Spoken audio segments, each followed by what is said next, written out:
إن الحمد لله نحمده ونستعينه ونستغفره أعوذ بالله من شرور أنفسنا ومن سيئات أعمالنا من يهده الله فلا مضل له ومن يضلل فلا هادي له أشهد أن لا إله إلا الله وحده لا شريك له وأشهد أن محمدا عبده ورسوله أما بعد فقد قال الله تعالى في القرآن الكريم وفرقان المجيد أعوذ بالله من الشيطان الرجيم بسم الله الرحمن الرحيم يا أيها الذين آمنوا اتقوا الله حق تقاته ولا تموتن إلا وأنتم مسلمون يا أيها الناس اتقوا ربكم الذي خلقكم من نفس واحدة وخلق منها زوجها وبث منهما رجالا كثيرا ونساء واتقوا الله الذي تساءلون به والأرحام إن الله كان عليكم رقيبا يا أيها الذين آمنوا اتقوا الله وقولوا قولا سديدا يصلح لكم أعمالكم يغفر لكم ذنوبكم ومن يطع الله ورسوله فقد فاز فوزا عظيما எல்லாம் அல்ல அல்லாஹ்வுடைய நல்லடியார்களே, அவருடைய மாபெரும் கருணையினால் நாம் எல்லாம் ஜுமா என்னும் சிறப்புக்குரிய வணக்கத்தை வணங்கி அவருடைய அருளை பெற வேண்டும் என்பதற்காகவும், மேலும் தூய்மையான மார்க்கத்தை அதன் தூய்மையான வடிவிலே அறிந்து அதன்படி நடப்பதற்காகவும் நாம் எல்லாம் இங்கு குழுமியிருக்கின்றோம். வல்ல ரஹ்மான் நமக்கு அருள் புரிய வேண்டும் என்று பிரார்த்தனை செய்தவனாக எனது உரையை நான் ஆரம்பம் செய்கின்றேன். இந்த உலகத்தில் வாழக்கூடிய எல்லா மக்களிடத்திலும் என்ன ஒரு நிலை இருக்கும்னு கேட்டிங்கன்னா, இந்த உலகத்தில் நான் நல்ல முறையில் இருக்கணும், கண்ணியமான முறையில் இருக்கணும், நல்ல வசதி வாய்ப்புகள், வாகனங்கள், வீடு, இன்னும் அதற்குண்டான அந்த தகுதிகள், கல்வி, ஆடைகள், இது எல்லாமே சிறந்ததாக இருக்கணும் அப்படின்னு சொல்லிட்டு நம்முடைய எப்போவுமே அதை சுற்றித்தான் சிந்தனை சென்று கொண்டே இருக்கும்.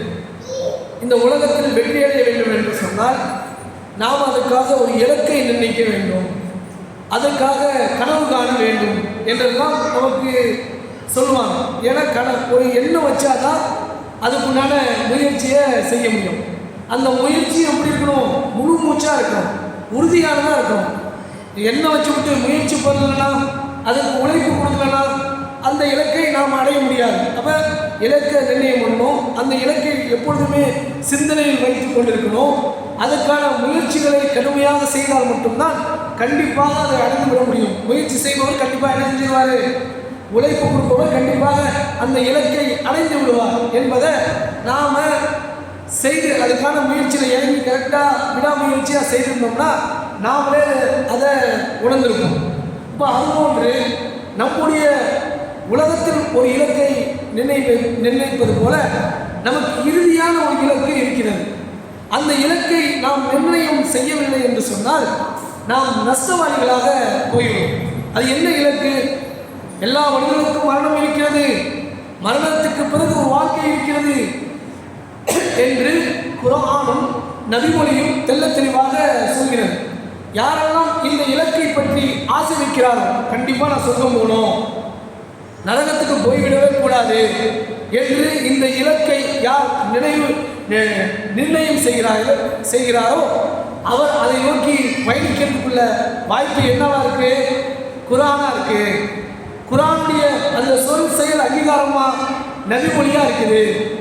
அல்லாஹ் ரப்பல் ஆலமீன் நாளைக்கு மறுமை நாளிலே நான் அந்த நரகவாசிகளை பார்த்து கேட்பான், ஷக்கர் என்கின்ற நரகத்தில் உங்களை கொண்டு வந்து சேர்த்தது எது என்று கேட்கும் பொழுது நாங்கள் தொழக்கூடியவராக இல்லை, உணவளிக்கக்கூடியவர்களாக இல்லை, ஏழைகளுக்கு உணவளிக்கக்கூடியவர்களாக இல்லை, பாலா போன தலைவர்களை நாங்கள் பின்பற்றினோம், நாங்கள் அல்லாஹ்வையும் அல்லாஹ்வுடைய தூதரையும் பின்பற்றிருக்க கூடாதா, எங்களுக்கு ஏற்பட்ட கை சேதமே என்று அங்கே புலம்புவார். அவங்க என்ன சொல்லுவாங்க, நாங்கள் தொழுவுல ஏழைக்கு உணவளிக்கிறேன், இதான் நாங்கள் செய்த பெரும்பாவம். சக்கர் என்கின்ற பிரத்யேகமான நரகத்தில் மக்களை போடுறதுக்கு காரணம் என்ன? அவங்க தொழுபவர்களாகவும் இருக்க மாட்டாங்க, அவங்க உணவளிக்கக்கூடியவர்களாகவும் இருக்க மாட்டாங்க. இந்த ரெண்டு கேட்டகரியுமே சரியாக இந்த உலகத்தில் பயன்படுத்தாதவங்க அந்த நரகத்தில் இருப்பாங்க. அதுக்கப்புறம் என்ன சொல்லுவாங்க, நான் எங்களை வழி கெடுத்துட்டாங்க, நாங்கள் யாரையெல்லாம் நம்பணுமோ தலைவர்கள் என்று அறிஞர்கள் என்று எங்களுக்கு நல்ல செய்திகளை சொல்லிவிட்டார்கள். இப்போ பார்க்குறோமே, நாம் தெல்ல தெளிவாக குர்ஆன் ஹதீஸ்னு சொல்கிறோம், அதுக்கான ஆதாரங்களை தூக்கி போடுறோம், எல்லா மக்களும் விளங்குறாங்க. விளங்குற பிறகு என்ன செய்றாங்க, இல்லை இதெல்லாம் ஊர் வளமை, நாங்கள் எங்களுடைய முன்னோர்கள் எதை செய்து கொண்டிருந்தார்களோ அதிலே தான் நீடித்திருப்போம் என்று என்ன செய்கிறாங்க, மௌலிதில் ஓதுறாங்க. அதெல்லாம் இணை வைக்கக்கூடிய வார்த்தைகள், அல்லாஹ்வுடைய கருத்த வார்த்தைகள், அல்லாஹ்வுக்கு கோபம் தரக்கூடிய ஷிர்கான வார்த்தைகள் என்று தெரிந்த பிறகும் தெல்ல தெளிவாக சிந்திக்கிறவங்களுக்கு தெரியும்ல. ஒரு வார்த்தை சொல்கிறோம், அல்லாஹ் சொல்லியிருக்கின்றான், அல்லாஹ்வுடைய தூதர் வழிகாட்டியிருக்கிறாங்க, அல்லாஹ்வுடைய தூதர் வரம்புக்கு மீறி புகழாதீங்கன்னு சொல்லியிருக்கிறாங்க அப்படின்னு சொன்ன பிறகும் அவங்க என்ன செய்றாங்க, அந்த ஷிர்கான மௌலிதுகளை ஓதிக்கிட்டு இருக்காங்க. என்ன, இன்னும் பிற அனாச்சாரங்களில் மூழ்கி கிடக்கிறாங்க.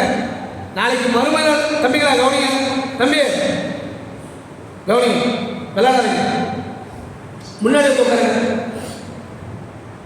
அவர் அல்லாஹ் நாளைக்கு என்ன செய்வாங்க, நரகத்தில் புலம்புவார்கள். எங்களை அறிஞர்கள் வழிகெடுத்தாங்க, தலைவர்கள் வழிகெடுத்தாங்க, நாங்கள் பின்பற்றிருக்க வேண்டிய தகுதியானவங்க யாரு, அல்லாஹ்வுடைய சொல்ல கேட்டுக்கணும், அல்லாஹ்வுடைய தூதருடைய சொல்ல கேட்டுக்கணும், வழிமுறையும் பின்பற்றிருக்கணும் என்று நாளைக்கு மறுமை நாளில் அவர்கள் புலம்புவார்கள், கதறுவார்கள். அதனால என்ன பயனு, படிக்கும் போது படிக்கல, வேலை செய்யும் போது வேலை செய்யல, சாப்பிடும் போது சாப்பிடல, எல்லாத்திலுமே சோம்பலாக இருந்தால் நம்முடைய உடல், நம்முடைய கண்ணியம் எப்படி கெட்டுவிடுமோ அதுபோன்று நாளைக்கு மறுமை நாளில் புலம்புவதனால என்ன பயன், என்ன பிரயோஜனம்? இந்த உலகத்தில் கண்ணியமாக இருப்பதற்கு இரவு பகல் முழுவதும் படிக்கிறோம், படிக்கிற நேரத்தில் படிக்கிறோம், உழைக்க வேண்டிய நேரத்தில் உழைக்கிறோம். என்ன, இந்த உலகத்தில் நாமும் நம்முடைய குடும்பமும் நிம்மதியாகவும் சந்தோஷமாகவும் இருப்பதற்கு அந்த படிப்பும் அதற்கு பிறகு உள்ள அந்த வேலை வாய்ப்புகளையும் செலுத்தக்கூடிய அந்த கவனம். மரணம் வராது யாராவது சொல்ல முடியுமா? மரணமே வராது, நாங்கள்லாம் மித்திய ஜீவன் அப்படி என்று அல்லாஹ்வுக்கு இணை வைக்கக்கூடிய அந்த செய்தியை நாம் சொல்ல முடியுமா? எனக்கு மரணம் வராது, என்னிடத்தில் பெரிய செல்வம் இருக்கிறது, பெரிய செல்வாக்கு இருக்கிறது, நான் இந்த ஊர்ல பெரிய அந்தஸ்து படித்தவன் அப்படி சொல்ல முடியுமா? மரணம் என்றால் வந்து விடலாம். அந்த மலக்குக்கு கட்டளை வந்துருச்சுன்னா அவன் உயிரை கைப்பற்றிடுவார், முந்தவும் மாட்டார், பிந்தவும் மாட்டார், அந்த நேரத்தில் கண்டிப்பாக கைப்பற்றுவார். அதற்கு பிறகு நம்மளுடைய நிலைமை என்ன, மறுமை தான், அந்த மறுமையுடைய வாழ்க்கை தான், அல்லாஹ்வுடைய திருப்பொருத்தம் தான், அல்லாஹ்வுடைய தூதருடைய வழிமுறையை பின்பற்றியிருந்தால் தான் நாம் வெற்றி அடைய முடியும். அந்த செய்தியை தான் நபி வழி நடந்தால் நரகமில்லை என்ற தலைப்பின் கீழ் தான் இந்த மாதம் முழுவதும் நம்முடைய மக்களுக்கு நாம் திரும்ப திரும்ப நினைவூட்டக்கூடிய வகையிலே இந்த பிரச்சாரத்தை செய்ய வேண்டும் என்று இந்த ஜமாத் என்ன செய்து எல்லாரும் சொல்லும் வேணும். யாரெல்லாம் குர்ஆன் ஹதீஸ் என்று லா இலாஹா இல்லல்லாஹ் முஹம்மது ரசூலுல்லாஹ் என்று முஸ்லிம்களாக இருக்கிறார்களோ அவர்களுக்கு நம்ம சொல்லுவோம், யாருக்கு பயன் தருமோ அவங்களுக்கு பயன் தருவோம் அப்படின்ட்டு நாம் அதை பிரச்சாரமாக கையில் எடுத்துக்கிறோம். நபி வழியை பின்பற்றுவதற்கு, அதில் எந்த விதமான சமரசமும் செய்யாமல் இருப்பதற்கு, நபி வழியை மட்டும்தான் பின்பற்ற வேண்டும் என்று சொல்வதற்கு அல்லாஹ் ரப்புல் ஆலமீன் சூரத்துல் நஜ்முல 4 வசனங்கள்ல அல்லாஹ் ரப்புல் ஆலமீன் சொல்லி காட்டுகிறார்.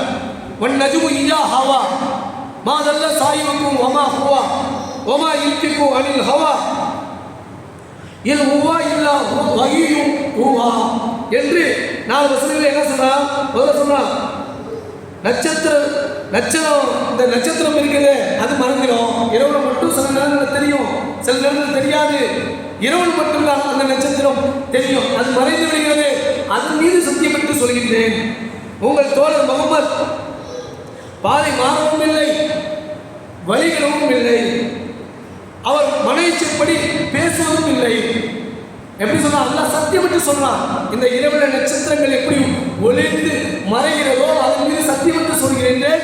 இந்த தூதர் வழி தவறவும் இல்லை, பாதி மாறவும் இல்லை. அவர் மன இச்சை பிரகாரம் பேசுவதும் இல்லை. எல்லாவற்றுக்கும் மேலாக அவர் பேசுவது இறை செய்தியின் அடிப்படையில் தான் பேசுவார் என்ற அந்த செய்தியை ஆணித்தரமாக அல்லாஹ் என்ன சொல்றார்? அல்லாஹ்வுடைய தூதரை நம்ம ஏன் பின்பற்றணும்? அல்லாஹ் பின்பற்றணும் அப்படின்னு வெளியிட்ட கூட்டம் இருக்கு. என்ன அப்ப அல்லாஹ் சொன்னாதான் நம்ம கேட்கணும். அப்படிங்கிற மாதிரி சொல்லும் பொழுது அல்லாஹ்வுடைய தூதர் தேவையில்லை அப்படின்னு சொல்லும் பொழுது அதற்கு அல்லாஹ் என்ன சொல்றார்? அவர் பேசுவது அத்தனையும் மார்க்கத்தின் அடிப்படையில் உள்ள அத்தனை செய்திகளும் அவராக அறிவிக்கவில்லை, மன இச்சையின் பிரகாரம் அறிவிக்கல, அவருக்கு பிடிச்சிருக்குன்னு அறிவிக்கல. அல்லாஹ் சொன்னதின் காரணமாக, கட்டளையின் காரணமாக அவர் அறிவிக்கிறார் என்கின்ற அந்த செய்தியை அல்லாஹ் ரப்பல் ஆலமீன் சொல்லுகின்றார். அப்ப நாம என்ன பார்க்கணும்? இந்த உலகத்துல நாம அல்லாஹ்வுடைய தூதரை தான் பின்பற்றணும். அதில் எந்த விதமான மாற்று கருத்தும் கொள்ளக்கூடாது. அதுக்காக நம்ம தேடணும், அதுக்காக உழைக்கணும். அந்த இலக்கு இருக்கு பாருங்க, சொர்க்கம் என்ற இலக்கு, அதை அடைந்து கொள்வதற்கு இந்த குரானை படிச்சிடலாம். எப்பா பொறுமையா இருந்தா வெற்றி அடையலாம். எல்லா இடத்திலும் பொறுமையாகவும் சகித்துக் கொண்டும் இருங்கள் என்று நிறைய வசனங்கள் நமக்கு மேற்கோள் காட்டுகிறது. ஆனால் பிரச்சனை என்று வந்துவிட்டால் நாம் பொறுமையை கைகொள்றோமா? பொறுமையை மட்டும் வரமாட்டேங்குது. எடுத்தவங்க ஒருத்தர் பேசினோம், செயல்பட்டுக்கிறோம். அதுக்கப்புறம் தனியாக இருக்கும் பொழுது சில நேரத்தில் உணர்கிறோம், உணராமலையும் இருக்கிறோம். ஆனால் இந்த பொறுமை என்பது எவ்வளவு பெரிய ஒரு வெகுமதி என்பதை அதை உணர்ந்தவர்களுக்கு தான் தெரியும். ஒரு விஷயத்துல பொறுமையாக இருந்து சாதிப்பது போல் அவசரப்பட்டு சாதிக்க முடியாது.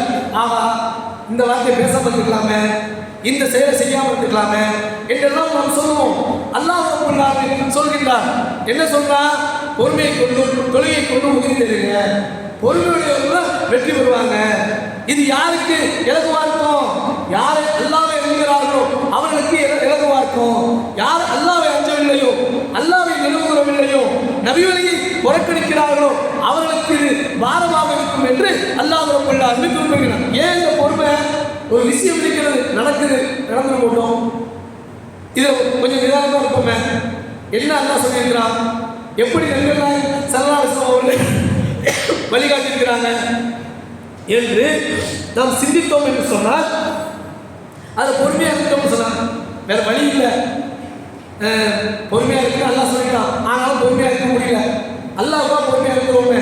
அப்படி இருப்பவர்கள் அந்த வெகுமதி கிடைக்கும் இந்த உலகத்தில் அதையே அதை உணரும் போது தான் நம்ம என்ன செய்வாங்க? கிடைக்கும் போது தான் அதை உணர்வாங்க. சில பேர் அவசரப்பட்டு பேசுவாங்க, பேசிக்கிட்டே இருப்பாங்க, நிதானமே இருக்க மாட்டாங்க, பொறுமை இருக்கிற நிலையிலே இருப்பாங்க.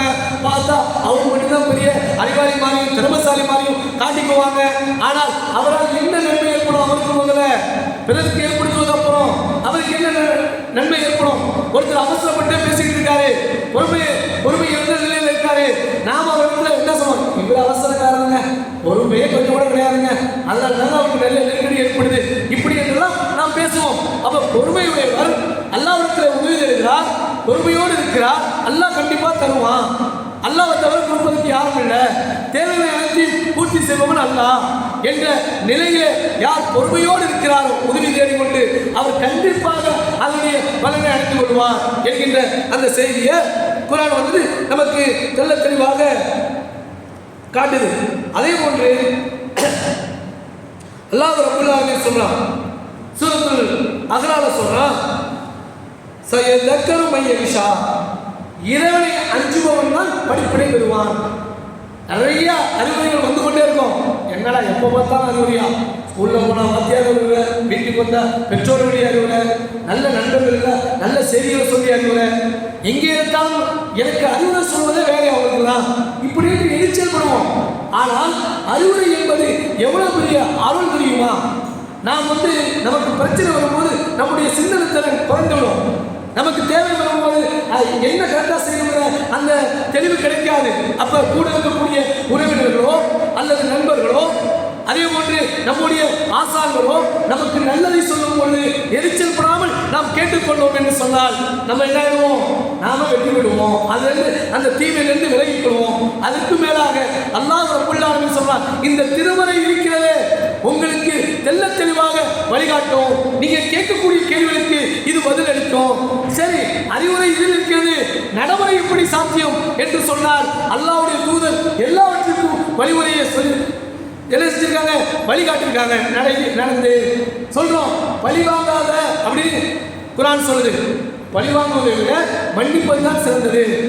சொல்லுக்கு சொல், பல்லுக்கு பல் என்று நீங்கள் பழிவாங்குவதில் உங்களுக்கு வாழ்வியல் இருக்கிறது என்று சொல்லக்கூடிய இந்த குர்ஆனுடைய வசனம் என்ன? ஒருவேளை பழிவாங்காதப்பா, நடந்தது நடந்து போச்சு, பல்ல உடைக்கலாம், திரும்பி என்ன பிரயோஜனம் இருக்கு?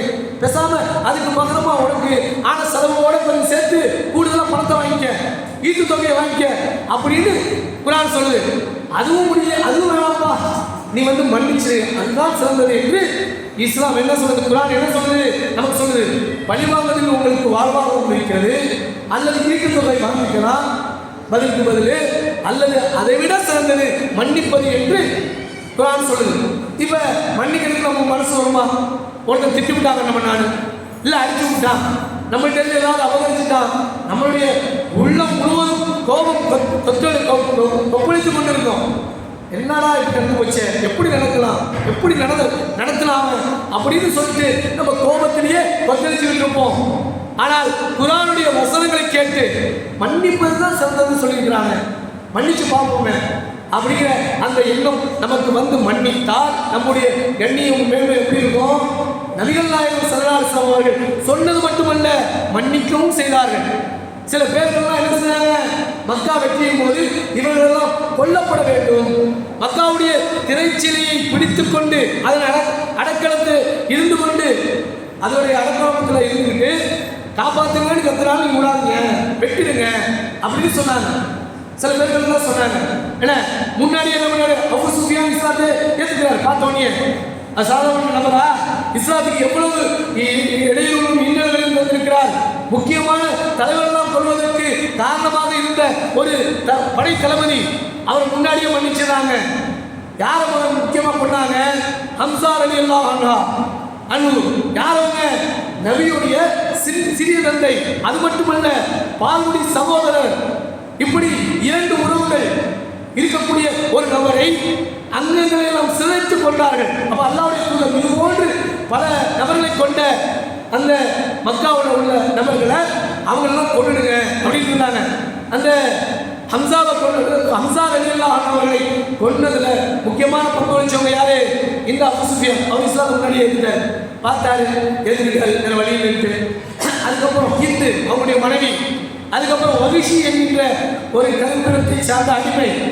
இவங்க ரெண்டு பேரும் என்ன வராங்க? முகத்தை மறைச்சிக்கிட்டு அல்லாஹ்வுடைய தூதர்கிட்ட சொல்றாங்க, அல்லாஹ்வுடைய தூதரே எங்களுக்கு மன்னிப்பு கிடைக்குமா அப்படின்னு கேட்கும்போது அல்லாஹ்வுடைய தூதர் அவர்களை மன்னித்தார்கள்.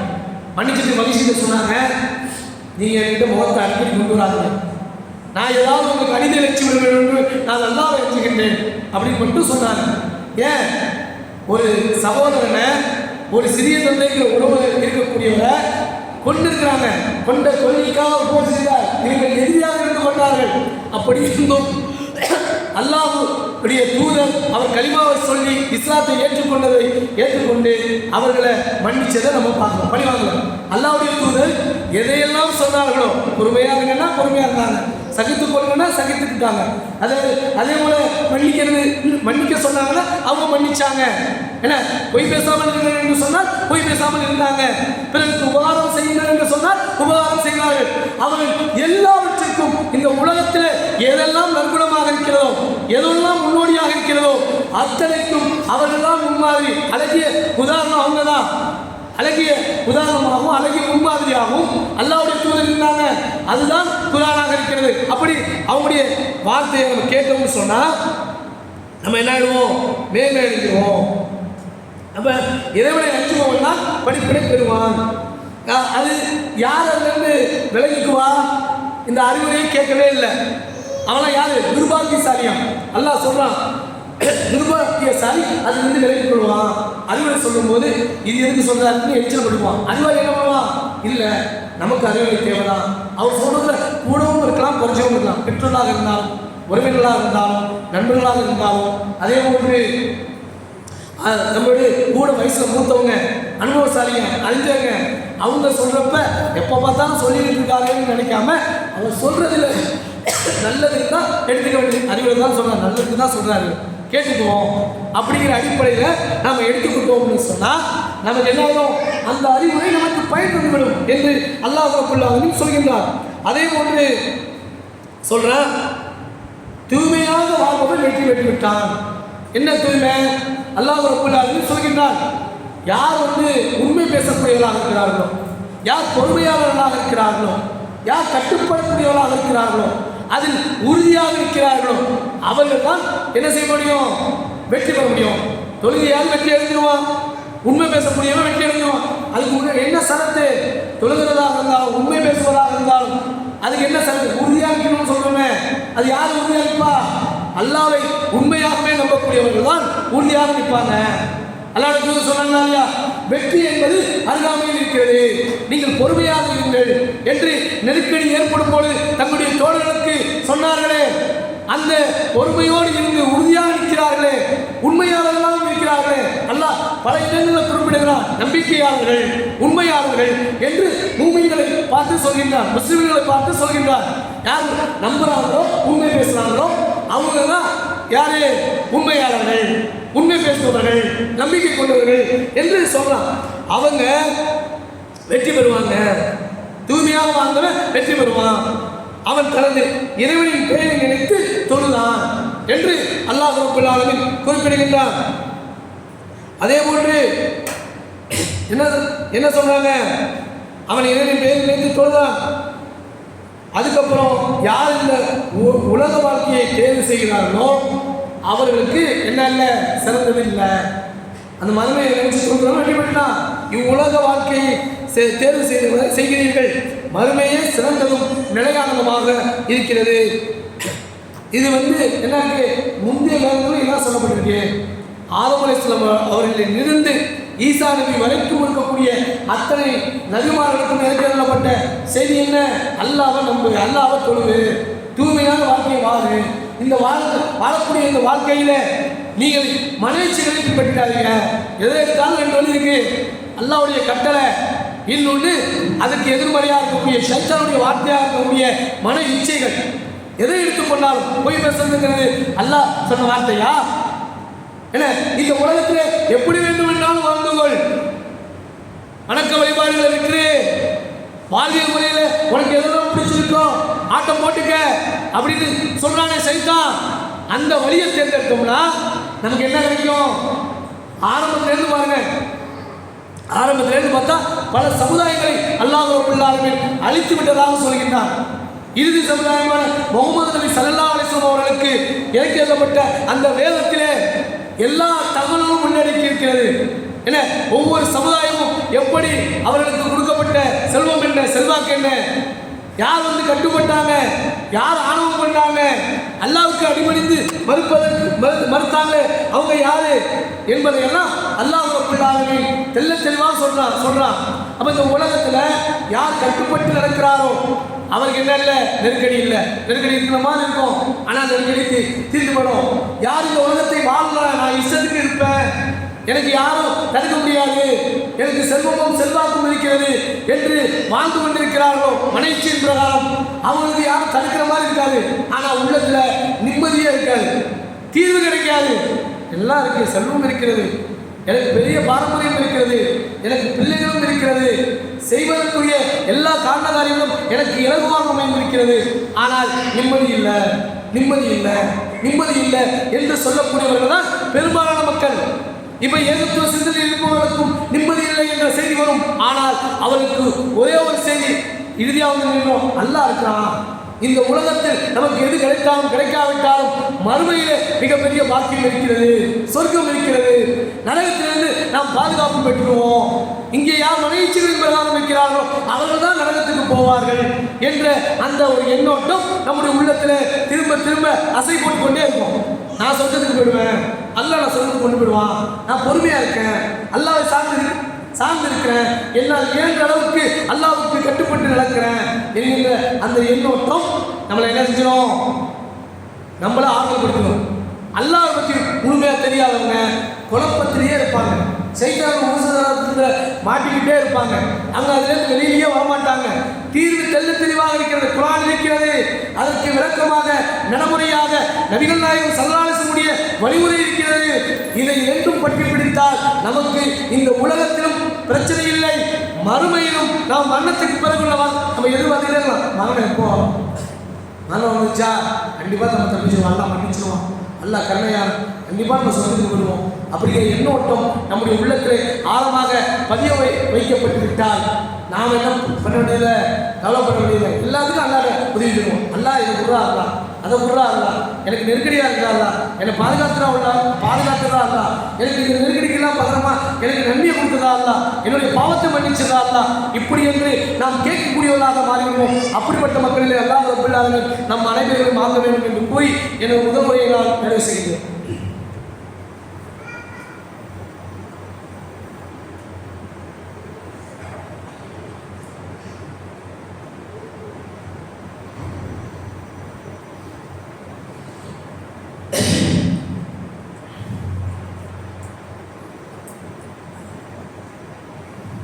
அல்ஹம்துலில்லாஹ். அல்லாஹ் ரப்பல் ஆலமீன் அதான் சொல்றான், அவர்கள் பொறுமையாளர்களாகவும் உண்மை பேசுவராகவும் இறைவனுக்கு கட்டுப்பட்டவராகவும் நல்வழியில் செலவிடுவராகவும் இறைவனின் கடைசி நேரத்தில் பாவ மன்னிப்பு தேடுவராகவும் இருப்பார்கள். யார் நபியுடைய பேருறாங்க, யார் அல்லாஹ் அஞ்சையில் நரகத்திலிருந்து பாதுகாப்பு பெற்று சொர்க்கத்துக்கு போவாங்க என்பதை அல்லாஹ் ரப்பல் ஆலமீன் தெளிவாக சொல்றான்.